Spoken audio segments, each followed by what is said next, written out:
Hello students, in this session we are going to study Euler's theory of column.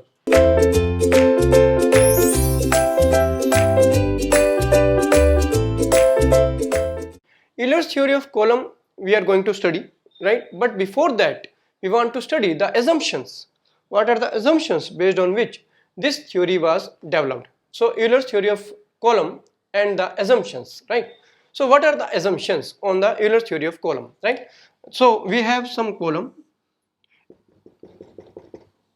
long column only. We are talking about long column. For short column we have formulas like direct stresses are there because it is failure is direct stresses, so no theory is developed and not required.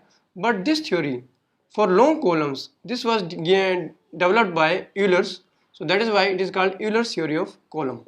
So this is a suppose long column, we are talking about long column only. Suppose this is the length of the column and the load is applied at the central axis like this, and this is a long column, and we are talking about this. So how the long column fails, that is a theory developed by Euler. But what are the assumptions? First of all, the assumption is that the material is homogeneous material, right? Dust is uniform throughout, and also the isotropic material, the properties are same in all direction, x, y, z direction, all the properties are same. So first assumption is homogeneous and isotropic material. Homogeneous and isotropic material, this is the first assumption. Second assumption is that the column is long column, right? And we are not talking about here the direct stress effect on this. The domination is of buckling and not of direct stresses or crushing, right? So buckling dominates, buckling failure dominates. It means that we are talking about long columns only. We are talking about long columns only, which has higher slenderness ratio, right? So this is one more assumption. Another is the failure is not taking place due to its own material. We are applying some load and then failure is taking place. It may have some load, but the load of this column is very less compared to the load applied. So this weight of the column itself is neglected, right? So weight of column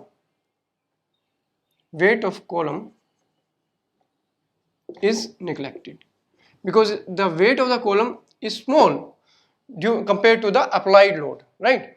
Otherwise we can say that this may fail due to its own weight, but here this weight is neglected, right?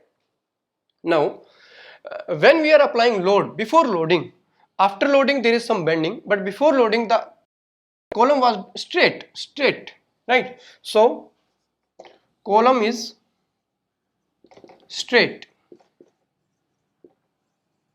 before loading,